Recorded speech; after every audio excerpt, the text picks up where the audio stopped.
Go. Okay, let's see what we got here. Let me confirm.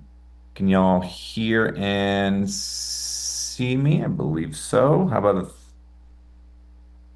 a... Okay.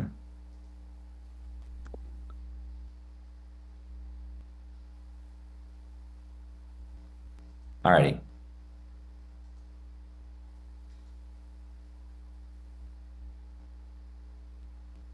Good. All right, jumping in. Hey, everyone, thank you so much for joining today. Today, I have a number of things I want to cover. I'm going to make the best use of your time so we can walk away with some very actionable mental models and prompts that we can use to work towards implementing AI in your organization. So, what my goals are for the next 30 minutes is one, to give you the foundations and principles of a very effective AI strategy. One is just a framework to get everyone in your organization, your teams, speaking the same language and moving towards the same goals.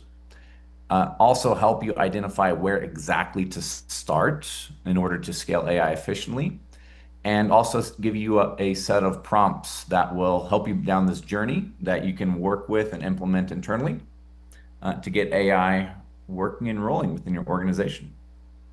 So, why is this important now? Well, a lot of reasons. This is probably why you're here. One of which being, AI is no longer experimental. It has been around for almost 3 years now, and it is really starting to heat up, and it's only going faster exponentially. So it's no longer just an experiment. It is now table stakes. Everyone has access to this technology. So really, how do you access it and leverage it? The other thing is most companies are still stuck in the pilot and disconnected tool phase. So that presents an opportunity. So the ones that can organize and make sense and leverage these tools sooner are going to be the ones that succeed in the next 6 months to a year. And what I view as really foundational to accomplishing this is the ones who can organize their data, their workflows, the agents, all this, make sense of it in a way that will allow things to synthesize and move together is really going to be the ones who will succeed with this new environment and this new technology. So, quick context, who am I? Who are we? We have been doing data engineering for better part of 6 years now. And fortunately for us, everything that we do with data engineering, analytics engineering, set up data warehouses is highly, highly relevant to what we've been encountering with agent development, AI development, and onboarding. Because as I'll get into later in the slides, you really need data as part of the lifeblood of any AI solution. So having a good data strategy is fundamental to having a good AI strategy. So we cover warehousing, context engineering, governance, measurement, tracking, AI integration. We are a team of 20 international experts across these domains in a little over 5 countries. And we've been doing this for a while. Yeah, five since 2020. So, what are we going to cover here? What questions do we really want to cover? One is how we should think about AI. How can we accelerate adoption to see measurable ROI? And how can we secure a future when competitors have access to the same tools? So, the first thing I'm going to cover for you is go through what I would consider the four areas of a effective AI strategy. So I'll go through these. This is really just a foundational mental models to help you frame what a solution actually looks like as you move forward. And the first thing I'll do is kick off in describing what I really consider the four essential entities of artificial intelligence and this technology. So these four things, workflows, agents, resources, and tools. If you have a clear, crisp understanding of what these things are and how they interact, it's going to add a lot of efficiencies to how you discuss these problems, how you think about these problems, and how you move forward with them. So the first one is, what's a workflow? A workflow is really, it's something that's repeatable. You know what the outcome is going to be, and it's going to have these individual steps. And what you'll find is now that we are in this era of AI, some of these steps may be agentic.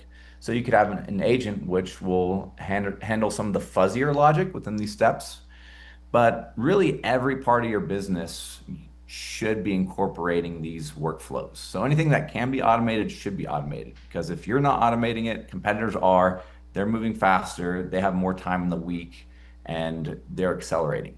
So workflows essential. And in practice, what this technology actually looks like, these tools out here, the most common ones are N8N, Make, Zapier, and you also have workflows of traditional automations that are built in the cloud, whether that's data automations, marketing automations. So there's a lot of automations that are currently out there. But now that we can use agentic steps in these automations, what's open to be automated is really expanded because now those fuzzy logic steps can be handled with an AI. So this is a key component in terms of an AI strategy is really capturing all the things that can be automated and automating them. And so main thing here, those workflows has a predefined step. And if we compare that to the next entity, which is agents, agents similarly, they do things that, however, these are goal seeking, whereas workflows have a predefined goal. Agents are goal seeking. So in agents, what it has a set of goals and instructions. Part of that will be the prompt, part of it will be the query that you send to it. And then it'll have a number of tools that it has access to, things it can do, and then it has memory. So all these things, those are the three basic components of what an agent is. And at the end of the day, it's going to help you come up with that objective. So it'll help seek that goal. So some of you have probably been using ChatGPT. This is a great example of one. It may not have access to many tools unless you've configured that. But what you'll notice is when you write a prompt to ChatGPT or Claude, it will follow up with the next step. It's like, oh, maybe you're asking this. Here's an initial response. Would you like me to do this? So the idea here is that it's goal seeking in the context of AI.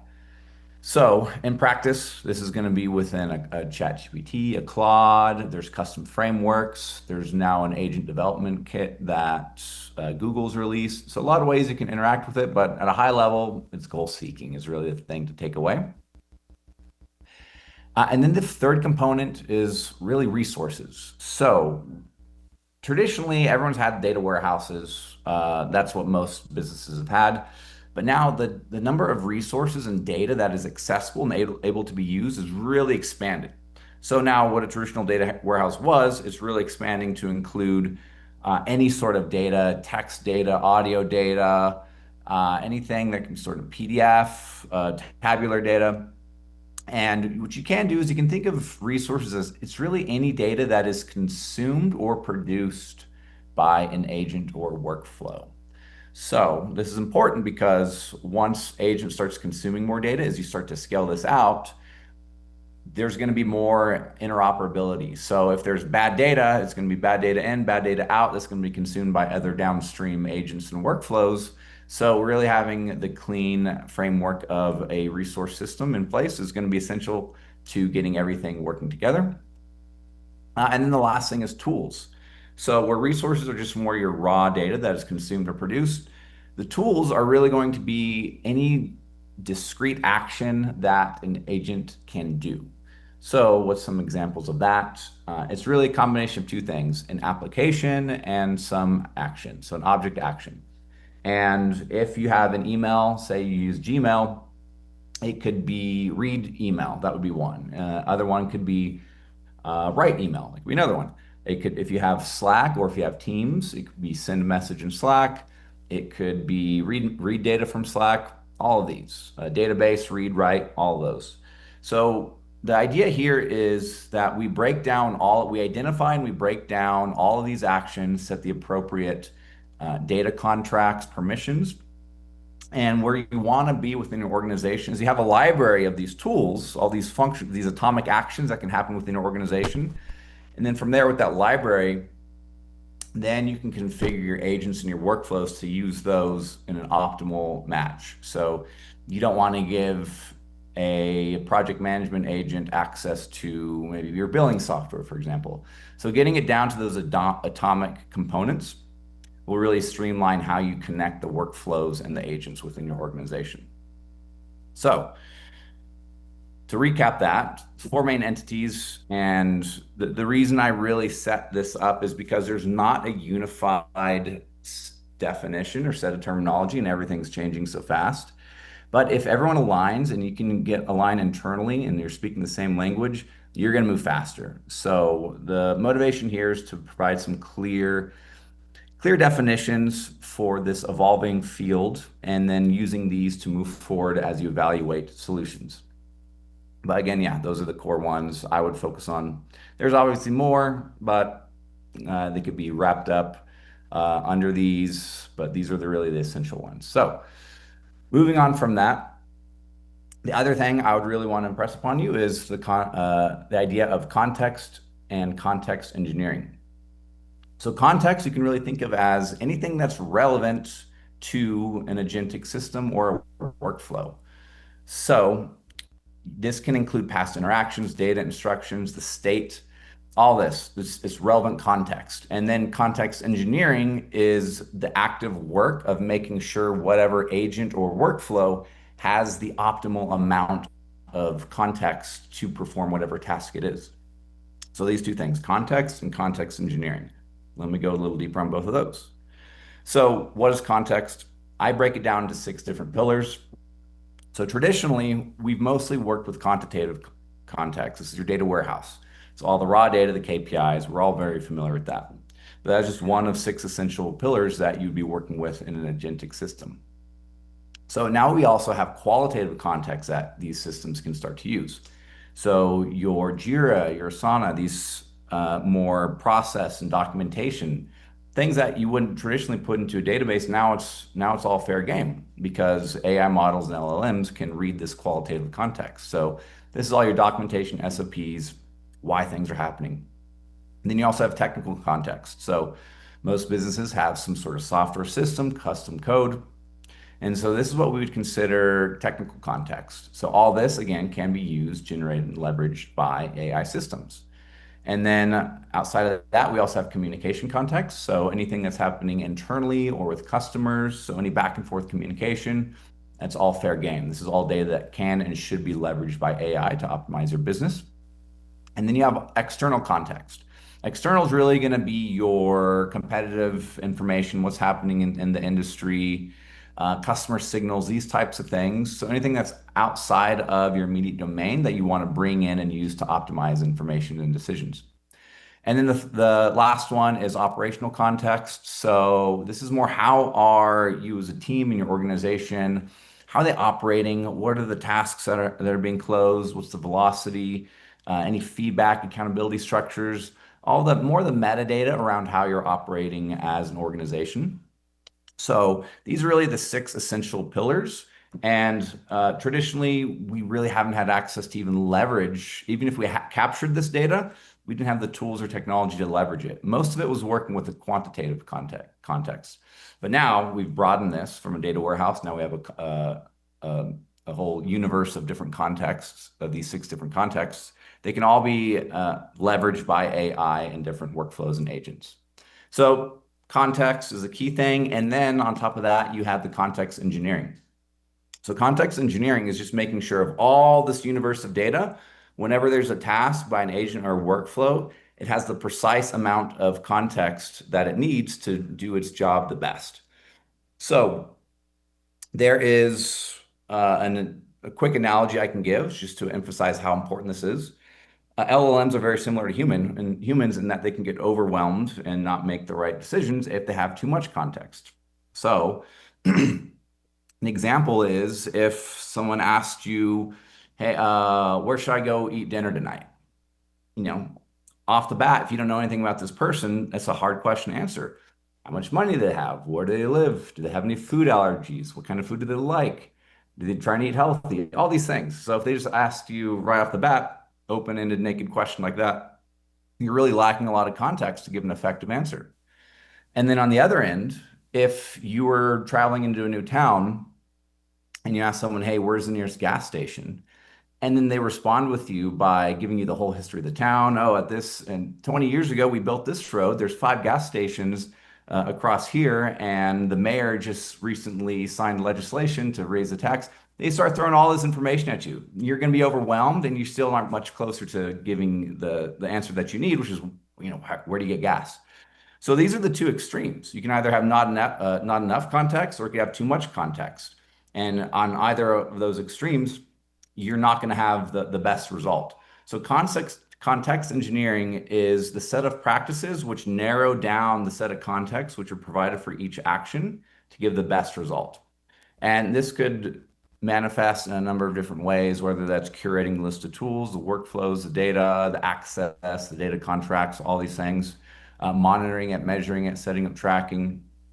It's a broad field, but the idea that I would really want you to walk away with is that there's an optimal amount of context for every question or every task that's needed by an AI agent. Just like you, for any question you're presented, there's an optimal amount of context you would want to have in order to give an appropriate answer. So, the third thing I do want to give a clear foundational mental model for is what's known as a canonical data model. So, what's going to happen as we start to roll out these AI tools and these AI systems? These tools are going to be consuming and producing data. And what you're going to find is there's going to be all these different domains and use cases. They're going to start popping up. You're going to start using AI for this function, for this function. And then what's going to happen though, and why most people really can't scale beyond a few different AI automations or agents right now, is because there's not a common language, a unified set of definitions of understanding of what this data is or what this field is. And so this is where the concept of a canonical data model comes in. What you really want is a standardized way of structuring information and naming, so everything's speaking the same language. So think of the canonical data model as your lingua franca. It's basically what the common language, all your agents, all your workflows, everyone in the organization. If you say revenue, you know exactly what revenue means. It includes tax, it includes this. There's no ambiguity on it. So a lot of your success will come down to how locked down you are and how clear and unified you are with the understanding of what your data and metrics and context is. So this is really what unifies the context. You have all these pillars of context. It needs to be speaking the same language. So having a canonical data model is an essential one. So interoperability is a keyword wanted to mention. So interoperability of intelligence. So, and then the final thing, where we're going to be is, everyone's going to have access to these tools. Everyone's going to be using these automations. Everyone can write a prompt and create whatever software they need. So in this new era of AI, what's really going to set you apart? I think that's a very meaningful question. So what you should be focusing on and what you should structure your strategy around is, once we have the foundational capabilities of AI within our organization, what is our strategy after that? And that strategy should be, you should be building and protecting those things that AI can't necessarily copy from you, or is hard to, that will give you a advantage. So this is what we call defensible moats. So moats around in the AI industry, these are the things that someone with AI, with all the capabilities of AI, can't just turn online and go after you for. So what are these? And I'll go through them real quick. One is proprietary data. AI uses data. So if you have data that other people can't use, that's a huge advantage. So structuring your strategy to actively be protecting, curating, enhancing any proprietary data that you may have will be a defensible moat in your organization, whatever it is. The other thing is relationships and partnerships, human to human relationships. That's not going away. And the more you can build, nurture, and maintain those relationships with your coworkers, with the people in your industry, with clients, with vendors, the human relationships are really going to be essential. So however you're actively using AI to nurture and maintain those is going to be an essential part of your strategy. And then you have integrated workflows. So the more that you can get AI into your internal processes, and the more that those are really contained within what you do as your proprietary value add, the more you can get those and saturate AI within your integrated workflows, the more of an advantage you will have. The other one related to this is first mover advantage. if you start to apply AI to any domain right now, there's going to be little edge cases and and constraints that you'll bump into. And if you're just the first one to make bump into those things and you bump into them a lot, you're going to have a huge advantage. So that's where the first mover advantage comes into. And then trust and compliance. This will be another big one. So when everyone's using AI, everyone's already starting to get these AI generated emails and texts, and you can already tell, "Oh, this is just another AI message." Having trust is going to be essential, and then also compliance. So what I also see as really ramping up is with compliance and data security out there. Before, this was definitely a risk for larger enterprise companies, but now with AI, it's also going to be improving the capabilities of regulatory entities to identify compliance infractions and risks. So if you have bad data out there, you're not protecting your customer data, then you're at higher risk because the capabilities for that to be identified is much higher. So your compliance, the trust that you have in the compliance is really going to be essential. And then on top of that, it's your speed and adaptability. Is how fast can you iterate? How fast can you onboard a new tool? And how fast can you react to the changing environment? So defensible moats, once you have a solid understanding of what this new technology is, you have a good mental model for that. If you're building the data internally to allow these agents and workflows to leverage it, the data's good, the quality's there. And then you're building the context around that. So you're sending these agents and workflows the right amount of information to do their job optimally, and everything's connected with a common data layer. Then you have a foundational AI onboarding advantage. And then from there, you can start to build your defensible moats. So this is what I would really emphasize as it's the fundamentals of what I would consider an AI strategy moving forward in the next year. So now that we have the fundamentals down, let's put this into practice. And what I'm going to go through is a framework that I use for really onboarding AI technologies to actually deliver results within your organization. And the first thing I would say, and I'll go through some of the issues that most people run into, is you really cannot have an AI strategy without a data strategy.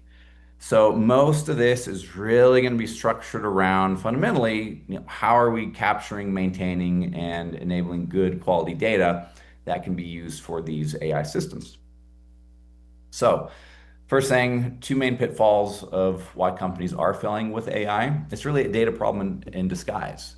What they do is they'll sign up and they'll get some tool, onboard some automation with absolutely no back-end data strategy in place. And what happens is the data that's being consumed is either bad, or the data that's being produced is either bad, and this creates a cycle. And then these scattered systems, the inconsistent truths, and everything. Maybe it's manual, maybe it's a search spreadsheet floating around. But fundamentally, if you don't have a clear data strategy in place, it's going to have downstream effects and going to limit you from growing. And then the other component is that even with AI, as good as it's going to get, you're going to need a human in the loop QA process. And this is what I've really found is that organizations will set something up. Hopefully it just runs on its own, but given a week, 2 weeks, like it's only a matter of time before either the data that it's consuming gets off, or either the requirements change, something changes, and it becomes out of alignment with what your organization and the humans using it actually need. So those are the two big pitfalls I see. And then with that, what I would propose is really it's a practical AI adoption framework with 4 steps. And these 4 steps I'll go through in each detail, and then I'll have questions at the end. But the first one is another foundational definition I'll give you is a business domain. And so to make sure we're speaking the same language, what is a business domain? Just any arbitrary area of your organization. That could be communication, it could be meeting, sales, marketing, all these things. So, but the point here and why we start with the domain is we need to create a boundary of scope. Because if we don't do that, the scope is very large. There's a lot of data, there's a lot of stakeholders, there's a lot of KPIs. So in order to effectively attack and enable and onboard AI, you need to start with a very specific scope. And setting a business domain is exactly that. And that is what our first step is. One is we do domain analysis. So we identify one domain. And the key here is to identify one domain, go deep on that. Find the one domain that is really a quick win. That's what I recommend. It's what are those quick wins? Where are the repetitive tasks? Where do you have good data mature? Where's the data good? That's not going to require a lot of context engineering. Where's there measurable AP, ROI? So you know that it's actually having a positive effect. So the first one is domain analysis, identifying what are those high leverage domains. And then once you've done that, at the end of that analysis, you identify, okay, who's involved, where's the data, what tools could we use, what are the workflows, what are the agents, what's the feedback loop, where's the data, what does this look like? And I personally recommend the organizations I've worked with communication. Communication is one of the easiest one because everyone communicates. And if you improve your communication, whether that's through using a dictation app, whether that's through the emails, whether that's through internal communication meetings, all these things. Communication is a really good one to focus on because it's so easy. Everyone does it every day, and you can identify some very good quick wins. So first one's domain analysis. And what we do offer is if you go to our website on deltasmith.io/webinar, we have a prompt which will help you with this exact step. Where basically it'll help you identify, okay, what's the domain that will have the highest impact?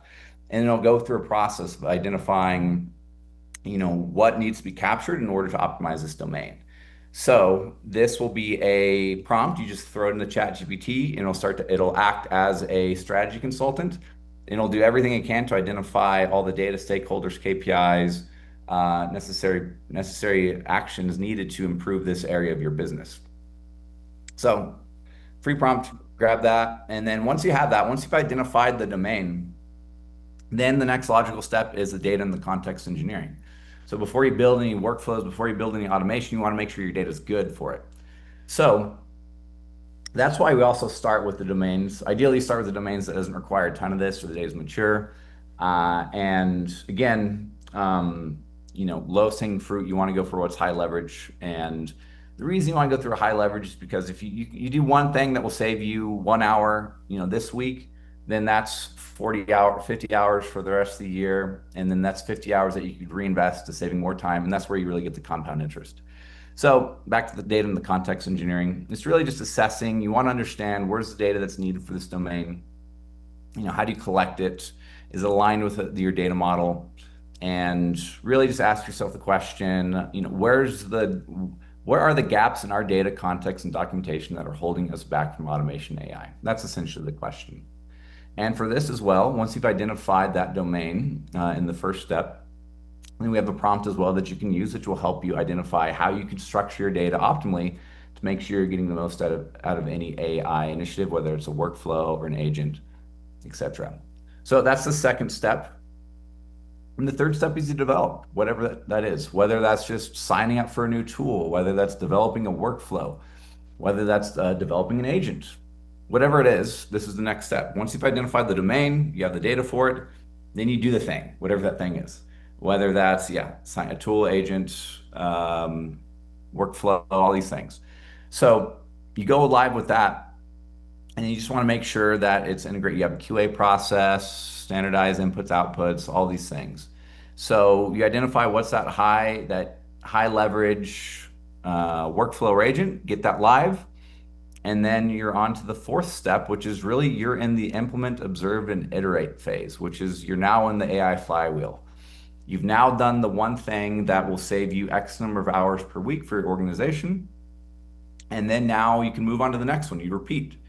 This one, the first one you go through, will have the measurable KPIs. So you're monitoring it. You might need to go back and improve it, but it's saving you time. So it's providing an ROI. And then that new time you have, you go back and you go through, you find the next valuable domain and you repeat that cycle. So that, in a nutshell, is really the process that you can follow within your organization to really start to onboard AI.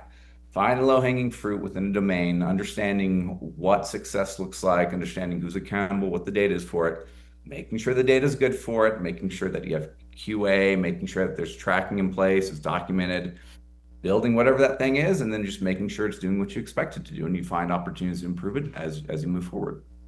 So that's really the process. Simple as that. So what you can do, we offer those both those prompts. We also offer AI readiness checklists that is very helpful in terms of helping people identify where in their organization they can really start to onboard this technology. We go to deltasmith.io/webinar. You can find the checklist, you can find the domain analysis prompt, and you can also find the prompt that we use for setting up your context and your data engineering. And for us, how do we work with this? So everything I just showed you, you can do totally on your own within your own organization. But what we do is we do what's known as an AI Launchpad, where we partner with companies and we help them follow this process on a weekly basis. So what we do, it's very high touch, done with you AI adoption implementation plan, where you get a private Slackwork Teams channel. You get access to an AI strategist, data engineering team, AI engineering team, business analyst, AI automation specialist, and you have weekly recaps and implementation plans and scopes where we slowly build out and iteratively get you to AI onboarded. And we are taking applications for our January 2026 season coming up. And that's it for the sales pitch. But aside from that, we also have 30-minute AI readiness calls. So in that same link, the AI deltasmith.io/webinar, you can schedule a 30-minute consultation. We'll send you a survey where we ask some high-level questions, and then you'll be onboarded you'll get a call from one of our specialists, and they can talk you through some of the recommendations and tools and strategies that we found with people similarly in your situation. And then, yeah, overall, the next steps, there's the prompts on that website, option to schedule a call, and any other questions you can send to contact@deltasmith.io. And aside from that, that is it. So we hit our 30 minutes, and I now will basically use the next 5 to 10 minutes for any open questions, anything like that, and we can go from there. So please, any questions, feel free to post those directly in the chat, and we can spend the next 5 to 10 minutes going over those, or really however much time you need.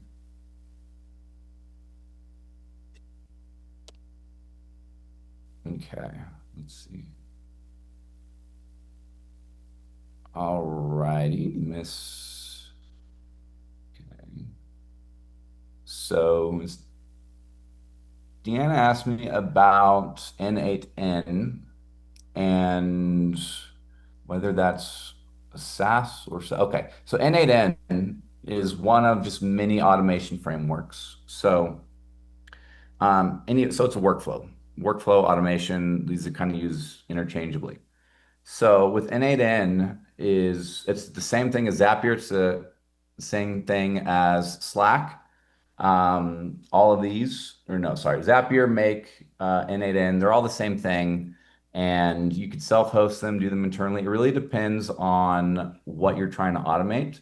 Some of these tools are more integration focused, so it's easier to plug into and authenticate with your Gmail, your Slack.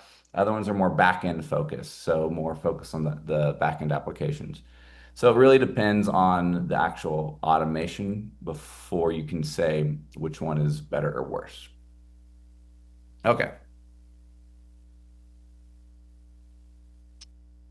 All right. So how do you address the data proprietary issues?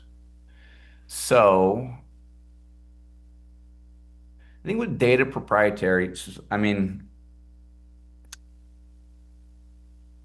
I'm going to assume you're asking about um, data compliance and security. Uh, Maybe Florian, if you could maybe just clarify that question a little bit more, and I can like what's the issue with proprietary data, and I can dig in on that. While you write that, let me move on to the next one. Um, healthcare space, applying this to the healthcare space, any organization. So yeah, any organization within the healthcare industry could certainly benefit from this. Um, so I start with the domains. What are the domains within any organization? And I think just one of those domains is the product side or the services side. You can always start with your internal. What are the invoicing, the sales, the marketing, all those. Every part of your business you could break down into a domain and really optimize with AI. So again, I said I start with communication. So what we've done in the past with communication is, okay, how do you improve communication within an organization? And one, you can start recording all your meetings. You can start transcribing them. You can start automatically pulling out the action points. You can automatically pull out any decisions that were made, automatically update documentation, schedule follow-up meetings, all those, create tasks based on that in your project management system, all that. So that just stems from one domain. You go through a whole rabbit hole of things you can automate and improve. And so within the healthcare space, there's so many things. A lot of with um, electronic medical records and data quality, all of that. So there's infinite possibilities to improve the quality of the data, and also patient outreach, communication, all these things. So strategy and tactics. Okay. So strategy and tactics. So I think a big one here that you can do is, and there's a lot of templates for this, where this is more or less already been done. Um, so strategy and tactics, what best informs strategy and tactics is really what's going on in the industry and what other people are doing, what's changing because everything's changing so fast. So how can you really stay up to date on that? And what we've built in the past is, if you want to understand what's going on in the industry or what your competitors are doing, what you can do for AI is you could build a database of all the industry newsletters, all the industry influencers on LinkedIn, on X, any websites you want to follow information from, and you can have AI agents scrape that every day, every week, pull out all the key information, present that for you so you have a bullet point of what's going on in the industry with all your stakeholders, and you can attach that directly to a meeting. So you have a weekly or monthly strategy meeting. You could have appended to that on every meeting invite all the updated summarized lists of things that's going on in the industry. So that's just one example, and there's more than hundreds. So many ways to do that. Moving to direct contract management to replace third-party reimbursement. Yeah, I mean that's at the end of the day, I see that as a data problem. So data and workflow problem. Direct contract management to replace third party. Yeah, absolutely. So just identify what were those third parties, what were the functions of those third parties, model that with a workflow, and then set up some agentic steps to improve that. So yeah, that looks like a workflow and data problem, easily modeled. So. Yeah, feel free if you want, shoot me an email. I can on the more details on that one. I'm happy to give you more details. But overall, 100% you could leverage AI for that. Okay. All right. And then Florian, you mentioned all AI automations are largely cloud-based. So in order for the AI agents to truly answer questions, there's no choice to provide knowledge base and be a proprietary company. No, you don't need to do. You can develop in your own. So. Yeah, so N8N, they have their own cloud version. So if you want to host it, you want to self-host it. This is what you're saying. And so to self-host it, 100%, you can run your own private instance in Google Cloud and AWS. N8N can be self-hosted. That's the workflows. And then Google also has the AGK, the agent or ADK, the agent development kit. So you can deploy your agents and your workflows in your own private instance. And then in terms of the data to feed into those, yeah, that's traditional context engineering. But all that is, um, yeah, that's definitely all doable. Knowledge base, operation, market advantages. Yeah, so all these things you can self-host and self-develop, and it's getting easier and easier. We've done a number of prototypes. 100% you can do that. Cool. Okay, wonderful. Any other questions that we can cover? Let's see here. Let's see. Oh, hi, Jill. How are you? Everyone waved to my stepmom.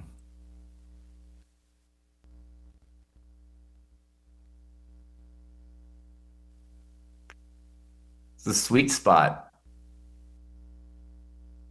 No, we do data. I mean, we've been doing data for so long, and um, I think the sweet spot. We've worked with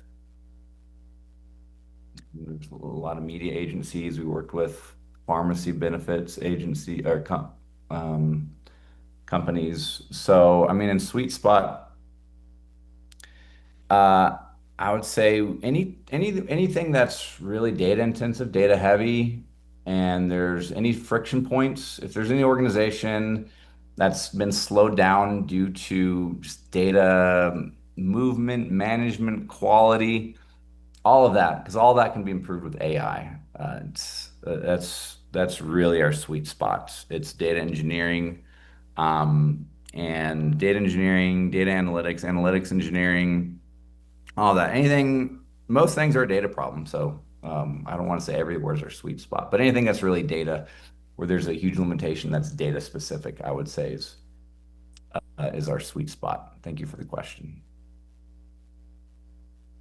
Alrighty, last questions.